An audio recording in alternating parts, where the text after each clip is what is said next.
네, 반갑습니다. 여러분 벌써 21일의 시간이 금방 지나갔죠? 이렇게 정말 그리고 또 요즘 너무 덥잖아요. 더운 가운데서도 여러분들이 시원한 말씀 앞에 늘 다이브하면서 이렇게 걸어왔던 그 모든 귀한 여정들을 주님의 이름으로 축복합니다. 여러분 또 너무너무 수고 많으셨고요. 특별히 온라인으로 진행되어야 하는 이 수련회였음에도 불구하고 곳곳마다 여러분들이 이렇게 모여서 같이 말씀도 나누고 은혜도 나누고 했던 모든 것들이 다 하나님 보시기에 참 귀한 몸부림이었겠다라는 생각들을 많이 하게 됩니다. 네, 오늘은 우리 요한계시록의 말씀을 가지고 함께 은혜를 나누고자 하는데요. 제가 한 3일 전에 우리 감동적인 뉴스 기사를 하나 보게 됐어요. 근데 제목이 뭐냐면 왕따 딸의 4년간 도시락 쪽지를 보낸 아빠. 혹시 보신 분 계세요? 그러니까 이 딸이 4년 동안 이 학교에서 왕따를 당하고 있었는데 아빠가 그 딸을 보면서 마음이 너무 저릴 거 아니에요? 이게 참 아빠의 마음이 그렇잖아요. 이 딸이 그 학교를 걸어가는 그 내내 막 고민하고 고통스럽고 하는 그런 것들을 생각하면서 아빠가 좀 힘이 되었으면 좋겠다라는 생각으로 매일 도시락에다가 쪽지를 한 구절씩 이렇게 적어서 넣었더라는 거예요. 어떤 내용을 넣었는가 제가 궁금해서 보니까 응원도 있고 격려도 있고 조언도 있고 뭐 다양하더라고요. 제가 몇 가지만 한번 읽어드릴게요. 아빠가 이제 딸에게 보내는 거죠. 너는 다이아몬드야. 아무도 너를 부술 수 없어. 내가 너를 믿는 것만큼 너도 너 자신을 믿으면 좋겠어. 아름다운 실수가 없다면 아름다운 결과도 없단다. 여러분 이 쪽지를 받는 딸의 마음이 어땠을까요? 여러분 그 딸의 마음을 한번 상상해 보시면서 내가 지금 학교에 가면은 나를 괴롭히는 친구들이 있고 힘든데 계속 그 1교시, 2교시, 3교시, 4교시 내내 괴롭힘을 당하다가 도시락을 딱 열었을 때 이 쪽지가 들어있었더라면 다시 한번 읽어드릴게요. 너는 다이아몬드야. 아무도 너를 부술 수 없어. 내가 너를 믿는 것만큼 너도 너 자신을 믿으면 좋겠어. 아름다운 실수가 없다면 아름다운 결과도 없단다. 여러분 이 딸의 마음이 어떠했을까 이렇게 상상을 하면서 이 뉴스 기사를 읽게 되는데 사실 여러분 생각해 보면은 이 쪽지 그냥 그 쪽지 하나에 불과한 거 아니겠습니까?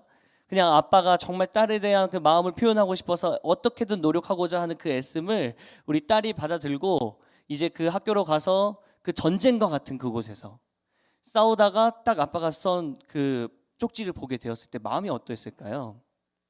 뉴스 기사를 보니까 그 딸이 놀랍게도 회복이 되었다는 거예요. 자신감을 되찾다는 것입니다. 그 학교 생활에 힘이 생기고 친구들을 대할 그 내 안에 내면에 어떤 힘이 생기고 내가 그 친구들의 괴롭힘 앞에서 맞대응할 수 있는 힘이 생기더라는 거예요. 4년 동안이나 아빠가 그냥 쪽지 하나씩 써서 보내줬는데 물론 그냥 써서 보내준 거 아니지. 이거 어마어마한 일이죠. 이제 만약에 제 딸이 커서 저에게 만약 그런 걸 원한다 그러면 쉽지 않을 것 같은데 매일 써서 보낸다는 게 쉽지 않겠지만 그냥 포스트잇 쪽지 하나 아니겠습니까? 제가 이걸 보면서 참 많은 생각을 가졌습니다. 이 딸이 그 상황 가운데 어려운 상황 가운데서 회복을 경험했다는 얘기를 보면서 참 많은 걸 묵상했던 것 같아요. 저와 여러분들이 함께 했던 이 다이브의 21일 동안의 시간이 사실은 이 전쟁과 같은 세상을 살아가고 있는 저와 여러분들에게 주시는 하나님의 매일 같은 사랑의 쪽지 아니겠습니까? 우리가 하나하나 매일 이렇게 필사도 하고 이번에 특별히 나눔도 하고 그렇게 보냈는데 여러분 이것을 어떻게 받아들이셨어요? 우리 20대로 살아간다는 것이 참 쉽지 않은 것 같습니다. 코로나로 인해서 뭐 취준 생활 하는 지체들은 요즘 지옥 같은 시간들을 보내고 있어요. 너무너무 힘들어요. 뭐 어떻게 이것이 잠깐이면 끝날 줄 알았던 그것이 자꾸 길어지면서 막연함과 막막함 속에 싸우고 있는 것도 여러분 너무 잘 알고 계시죠. 학교를 다니는 지체들 어떻습니까? 지금 방학해서 너무 기분 좋겠지만 지금 이 코로나 추세로 보면은 또 2학기도 1학기랑 비슷하게 또 학교를 다녀야 되는 상황이 올지도 모르는 그런 막막함 속에 살아가고 있는 것이 저와 여러분들이에요.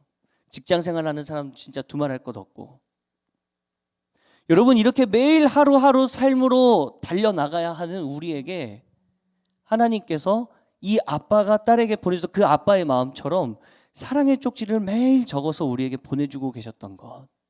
여러분, 이게 우리가 그렇게 소중히 여기는 하나님 말씀 아니겠습니까?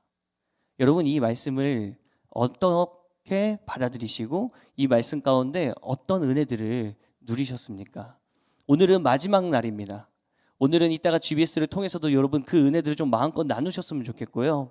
저도 이 필사를 하면서 참 많은 은혜를 누리면서 그때부터 잘 아는 말씀인데 그때마다 새롭게 주시는 그런 인사이트들을 경험하면서 너무너무 행복한 시간들을 보냈습니다.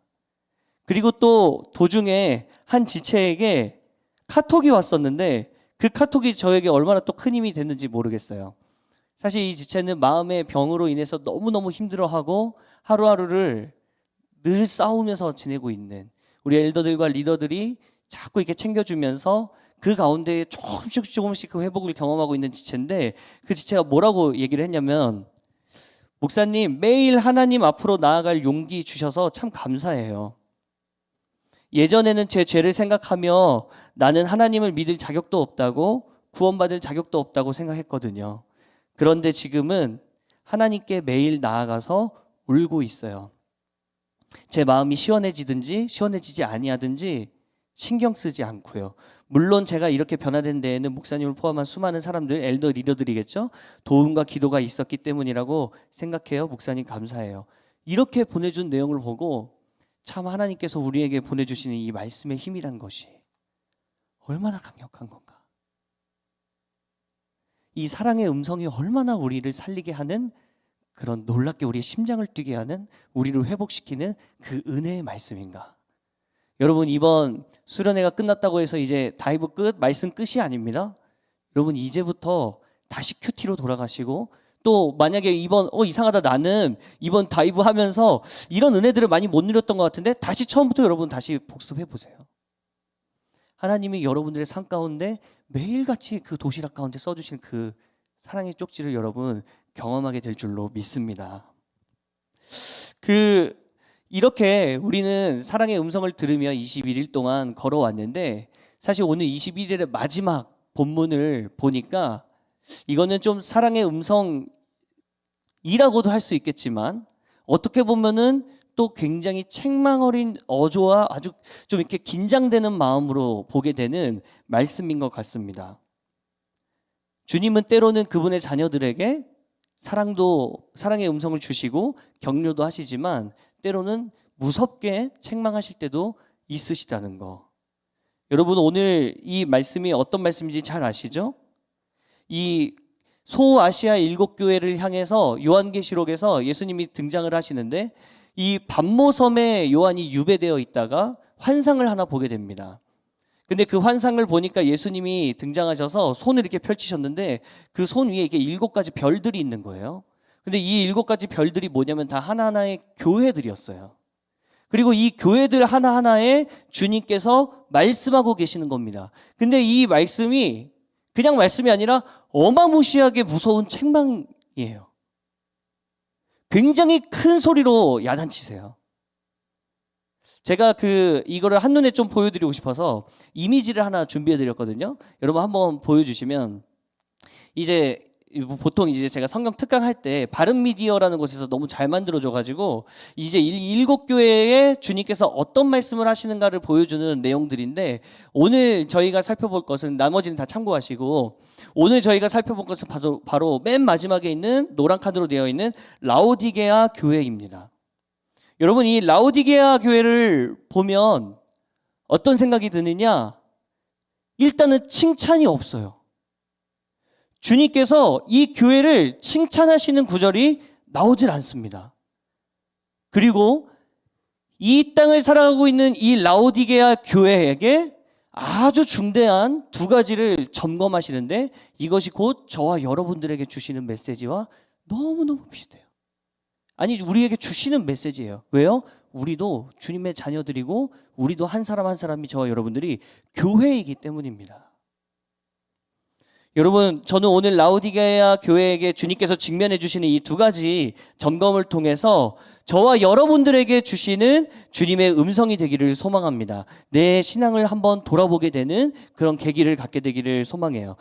두 가지로 제가 한번 나눠 보았거든요. 첫 번째로는 주님께서 정말 그렇게 피값으로 주고 사신 그 교회, 너무나도 사랑하시는 그 교회를 왜 책망하시는가? 첫 번째는 바로 이것 때문입니다. 바로 거룩한 교회답게 행동하지 못했기 때문이에요.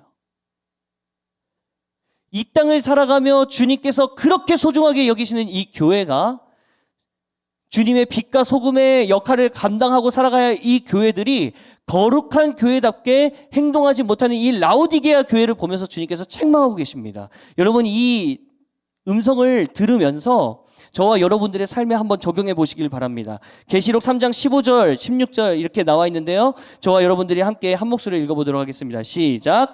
나는 내 행위를 안다. 너는 차지도 않고 뜨겁지도 않다. 내가 차든지 뜨겁든지 하면 좋겠다. 내가 이렇게 미지근하여 뜨겁지도 않고 차지도 않으니 나는 너를 내 입에서 뱉어버리겠다. 여러분, 이 말씀 가운데 주님의 그 분노함, 그 주님의 너무나도 속상하신 그 마음이 여러분 느껴지십니까? 너 교회를 보니까, 라우디게아 교회 너 교회를 보니까 너는 차지도 않고 뜨겁지도 않더라는 거예요. 여러분, 오늘 이 말씀 미리 묵상하신 분들 계실 텐데 어떤 생각을 하며 읽으셨습니까? 뜨겁다는 것은 좀 좋은 뜻인 것 같은데, 열정이 있는 사람 보통 뜨겁다고 얘기를 하잖아요. 차가웠다는 것은 그럼 냉정을 얘기하는 건가? 약간 이런 헷갈릴 수 있는, 이게 우리 지금 이 시대를 살고 있는 21세기를 살고 있는 우리 문화에서 이 말씀을 바라보기 때문에 이런 우리가 헷갈림이 찾아오거든요. 여러분, 조금만 해석을 해드리자면, 이 당시 라우디게아 교회의 주변에는 두 도시가 있었다고 합니다. 한 도시는 히에라폴리스라는 도시고요, 한 도시는 골로세라는 도시예요. 이 히에라폴리스라는 도시에서는 뜨거운 물을 질병을 치료하는 데 사용하는 물로 사용을 했대요. 그리고 이 골로세라는 교회에서는 차고 시원한 물을 아주 잘 사용하는 도시였답니다. 이 가운데 껴있던 교회가 라우디게아 교회예요. 여러분, 주님께서는 라우디게아 교회에게 지금 이렇게 얘기하실 때에 이 교인들은 이 얘기를 듣고 바로 알아차렸을 거예요. 아, 주님이 뜨겁지도 않고 차지도 않은 너의 미지근한 그 모습을 너무나도 내가 속상한다라고 얘기하시는 그 느낌이 어떻게 다가오는지. 무슨 뜻입니까? 여러분, 뜨거운 물은 뜨거운 물의 역할을 하고 차가운 물은 차가운 물의 역할을 하지만 미지근한 물은 그 당시에 버릴 수밖에 없는, 아니면 다시 뜨겁게 하든지 차갑게 만들어 버리든지 할 수밖에 없는, 쓸모없는, 자신의 역할을 할 수 없는 물이었다는 거죠. 주님이 지금 라우디게아 교회에게 너는 차지도 않고 뜨겁지도 않다, 넌 너무 미지근하다 라고 말씀하시는 이유가 무엇입니까? 너는 물로서의 역할을 제대로 못하고 있다는 거예요. 오늘날로 따지면요, 이 교회로 따지면요, 교회로서의 역할을 못하고 있다는 거죠. 여러분, 교회의 역할이 무엇입니까? 이 땅에 주님께서 교회를 주신 이유가 뭐예요? 우리 공동체를 주신 이유가 뭐예요? 여러분, 저와 여러분들을 주님께서는 한 사람 한 사람을 성전이라고, 우리의 머리가 이 머리 정지훈이 머리가 아니라 예수 그리스도를 머리로 하고 저는 그분의 몸이라고 성경에서 이야기하고 있는데, 저를 교회로 삼으신 이유가 무엇입니까? 이 땅을 빛과 소금의, 이 땅에서 빛과 소금의 역할을 감당하라는 건 아니에요.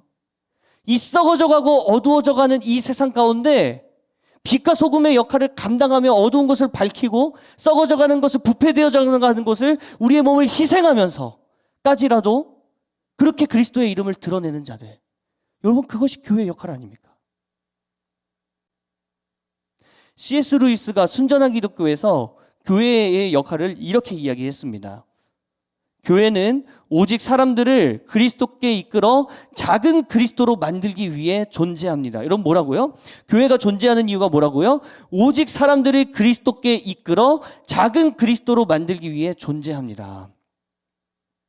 이 일을 하지 않는다면 교회는 건물도, 성직자도, 선교도, 설교도, 심지어 성경 자체도 시간 낭비에 불과합니다.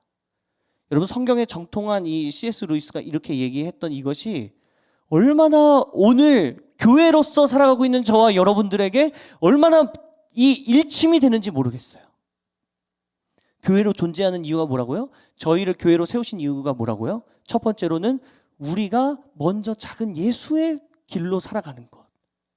그리고 우리의 삶을 바라보면서 누군가 저것이 정말 맞는 길이구나. 저것이 정말 생명의 길이구나. 저 길이 정말 진리의 길이구나. 깨달으면서 수많은 사람들이 또는 내 주변에 있는 사람들이 나를 바라보며 믿지 않는 사람들조차도 아, 교회를 다니는 사람 저렇게 살아가는구나. 여러분, 이게 빛과 소금의 역할이라는 거예요. 너무너무 가슴 아픈 건 오늘날 저를 포함한 우리 모든 교회들이 이 역할을 잃어가고 있다는 것입니다. 각자 속한 곳에서 선한 영향력을 끼쳐야 되는 우리들이 어느 순간 돌아보니까 세상 영향력에 물들어 있고 오히려 세상 사람들보다 더 치사하게 살아가고 세상 사람들보다 더 많이 계산하고 마치 하나님이 없다고 얘기하는 사람들보다도 더 악하게 살아가고자 하는 이 모습들, 저와 여러분들에게 발견되는 모습 아닌가. 주님께서 바로 이 점을 책망하고 계시다는 거예요. 여러분, 교회는 교회의 역할이 있습니다. 저 또한 목사이기 때문에 목사는 목사의 역할이 있어요. 여러분, 제가 목사라는 이름을 달고 사역을 하면서 만약에 이게 진짜 개판 친다고 생각해 보세요. 맨날 청년들 상처만 주고 청년들을 막 제 욕심에 의해서 막 부리고, 여러분 이러면은 여러분들이 저를 목사로 인정하겠습니까? 아니, 그 이전에 주님께서 저를 목사로 인정하시겠느냐고요. 저에게 목사라는 직분을 주셨다면 저는 그에 합당한 생활을 해야 한다. 여러분, 이것이 주님께서 오늘 우리에게 알려주시는 아주 따끔한 일침이라는 것입니다. 여러분, 그런 면에서 저와 여러분들의 삶을 한번 돌아보십시오. 여러분, 우리는 교회로서 거룩하게 살아가고 있습니까? 아니면 주님 보시기에 주님이 내 마음에 들어오신다면 아직은 이 부분은 보여드릴 준비가 안 됐는데, 이 부분은 좀 보여드리면 좀 부끄러운데,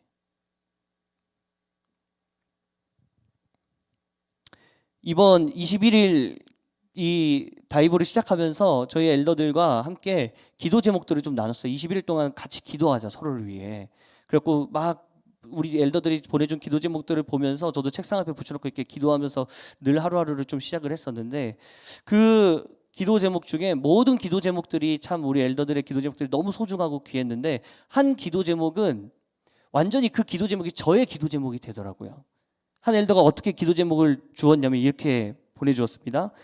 예수님의 마음이 가득 부어져서 임해동 어딘가에 사는 작디 작은 예수 한 명이 될 수 있도록 해주세요. 본인이 임해동에 사나 봐요. 그러니까 이제 임해동에 살고 있는 작은 예수가 될 수 있도록 기도해달라고. 여러분, 제가 이 기도 제목을 제가 사는 곳을 바꿔서 자꾸 제 기도 제목으로 갖고 오게 되더라고요.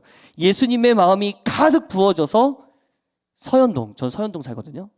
서현동 어딘가에 살고 있는 작은 예수가 되게 하여 주옵소서.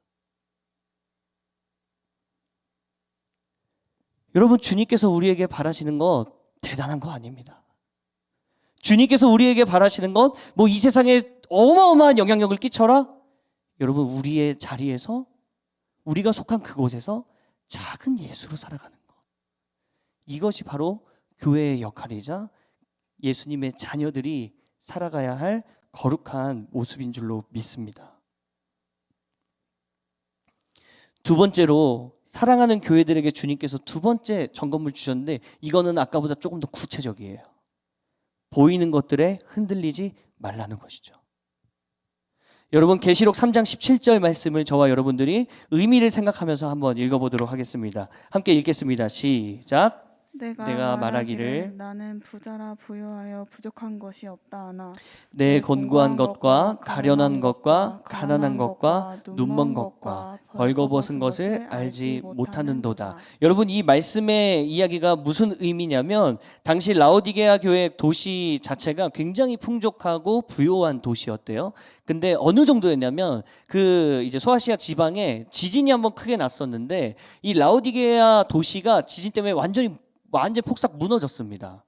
그래서 로마에서 우리가 어떻게든 자금을 좀 보내줄 테니까 너희들을 도울게 했는데 이 라오디게아 교회 사람들이 얼마나 여유가 있었냐면 그거를 쳐냈어요. 지진 때문에 이 도시가 흔들렸는데도 불구하고 우리 괜찮다. 우리 스스로 우리가 해낼 수 있다. 우리 충분한 자금이 있다. 이 정도로 풍족하게 살고 있었더라는 것입니다. 그런데 여러분, 실제로 객관적인 사실이고요. 그리고 그 당시 라오디게아 도시가 갖고 있었던 자부심일 수 있습니다. 그런데 이 생각이, 이 가치관이 라오디게아 도시에 있는 교회에도 들어온 거예요. 그래서 이 교회 사람들이 어떻게 생각하고 자신들이 살아가냐면, 라오디게아 교회 사람들이 나는 부자라, 부요해서 부족한 것이 없다 라고 얘기하면서 살고 있었다는 거죠. 겉으로 보여지게 실제로 자기들은 부요했거든요. 다른 도시랑 비교했을 때 자기는 잘 살았어요. 그렇기 때문에 자기는 당당하게 그렇게 이렇게 얘기하면서 살 수 있었다라는 거죠. 그런데 여러분, 주님은 무엇을 보고 계십니까? 자신들은 부유하다고 겉으로, 실제로 객관적으로 보더라도 부자인데 부유하다고 그렇게 당당하게 얘기하는데, 지금 주님은 뭐라고 얘기하고 계십니까? 세 번역을 보면 좀 더 적나라하게 얘기하세요. 3장 17절 한번 말씀을 다시 한번 여러분들 의미를 생각하면서 읽어보도록 하겠습니다. 시작. 너는 풍족하여 부족한 것이 조금도 없다고 하지만 실상 너는 내가 비참하고 불쌍하고 가난하고 눈이 멀고 벌거벗은 것을 알지 못한다. 여러분, 무슨 이야기입니까? 지금 너희들은 스스로 부유하다고 이야기하고 있고 충분하다고 얘기하고 있고 부족한 것이 없다고 얘기하고 있는데, 너희들에게 진짜 필요한 부요함은 물질적 부요가 아니라 영적인 풍요로움이라는 거예요. 근데 이 영적인 풍요로움이 너희들이 없는데, 내가 아무리 봐도 너에게 그게 보여지질 않는데 도대체 넌 뭘 믿고 지금 네가 부유하다고 얘기하고 있냐고 강하게 책망하고 계시는 거죠. 지금 이 라오디게아 교회가 잃어버린 것이 무엇입니까? 겉모습을 바라보면서 나름대로 잘 갖춰져 있는 시스템과 이런 교회들을 바라보면서 우리는 부족한 게 없어. 진짜 부족한 건 그게 아닌데, 진짜 풍요로워야 될 것은 그것이 아닌데. 여러분, 저와 여러분들이 오늘날을 살아가면서 진짜 원하고 있는 풍요로움은 무엇입니까? 이 땅을 살아가며 여러분, 우리가 정말 갈망해야 되고 갈급해야 되고 주님께 구해야 될 풍요로움이 무엇이에요? 잘 사는 것입니까? 세상에 있는 모든 차들 한 번씩 끌어보는 것? 그리고 내 어떤 분야에서 정말 최선을 다하는 거 필요하죠. 그 가운데서 열심히 살아가는 거 필요합니다. 나에게 주어진 삶의 영역, 주님의 사명, 최선을 다해 살아가는 거 필요합니다. 여러분, 그러나 어떤 그 성공이 목적이 될 때, 물질적 풍요로움만 바라보고 있을 때 우리의 영혼은 썩어져 간다는 거예요. 그래서 제가 이렇게 2번을 갖고 온 거 아닙니까? 이 세상에 살면서 보이는 것들에 흔들리지 말라는 거. 교회들은 그렇게 사는 게 아니라는 거죠. 이 가장 큰 폐해 중에 하나가 저는 오늘날 저와 여러분들이 잘 사용하고 있는 SNS라고 생각이 들어요. 여러분, SNS를 보면은 아주 막 휘황찬란해요. 그러니까 저만 못 살고 있는 것 같고 다른 사람들 다 잘 살고 있는 것 같아요. 이게 어떤 친구 얘기를 들어보니까, 어떤 청년의 얘기를 들어보니까 일종의 자괴감까지 생길 때도 있더라 얘기를 하더라고요. 그런데 여러분, 사실 그거 보면서 부러워하고 자괴감이 막 들고 나는 막 열등감이 생기고 하고 있는 여러분, 이 자체가 지금 무엇입니까? 우리가 거기에 너무 많이 마음을 두고 있다는 거 아니에요? 여러분, 저 사람 잘 살고 못 살고 그게 저랑 무슨 상관이에요? 주님께서 지금 원하시는 것은 내 마음 가운데 풍요로움인데, 영적인 풍요로움을 경험하면서 부하든지 가난하든지 힘들든지 기쁘든지 언제든지 주님과 함께 풍요로움을 경험하면서 영적인 참된 행복을 누리며 살아가는 것이 우리들의 사명이죠. 우리들의 삶이 되어야 되는데, 여러분, 무엇을 그렇게 부러워하고 계세요? 왜 그렇게 부러워하고 계시고 어딜 그렇게 자꾸 기웃기웃거리고 계십니까? 여러분들이 진짜 그 열정, 그 정도 기웃기웃거릴 열정을 가지고 우리가 누구한테 나가야 되는 거예요? 우리가 어떤 풍요로움을 진짜 주님 앞에 구해야 되는 거예요? 이 땅을 살면서요. 목사로서 제가 가장 경계하는 것이, 예전에 3부에서 이제 그런 얘기를 했었는데, 저는 있어빌리티라는 단어로 제일 제 마음속에 이 경계를 해요.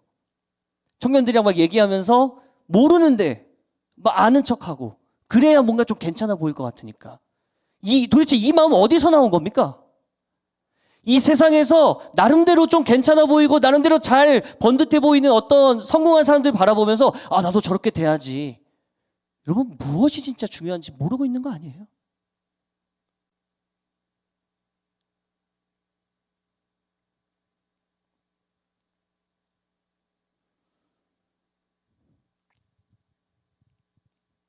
이 땅을 살아가는 저와 여러분들이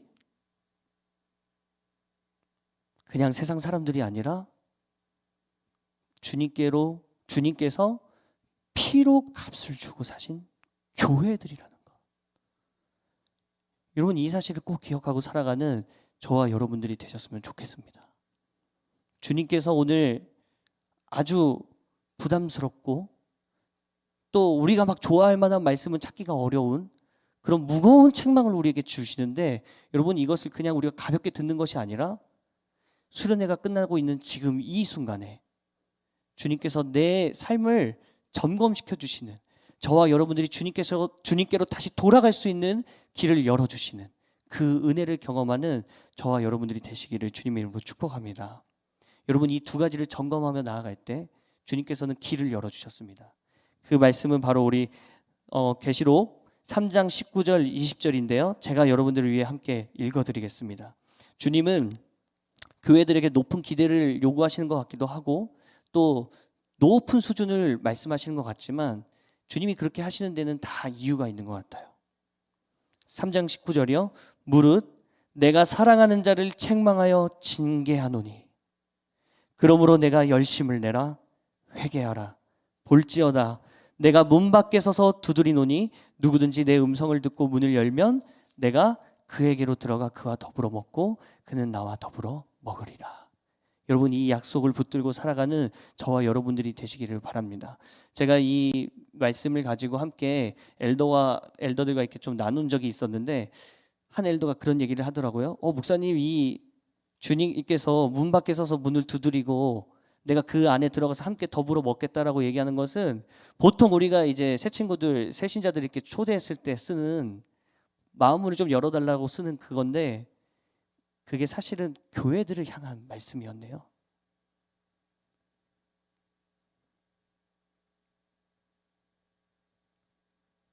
저는 진심으로 우리 청년들이 이 요한계시록 3장 20절 말씀, 주님과 함께 더불어 먹고 살아가는 그 기쁨, 풍성함, 그것이 무엇인지를 이 땅을 살아가며 주님이 다시 오실 때까지 이 길을 꿋꿋하게 교회로서의 긍지를 잃지 않고 살아가는 저와 여러분들이 되기를 주님의 이름으로 축복합니다.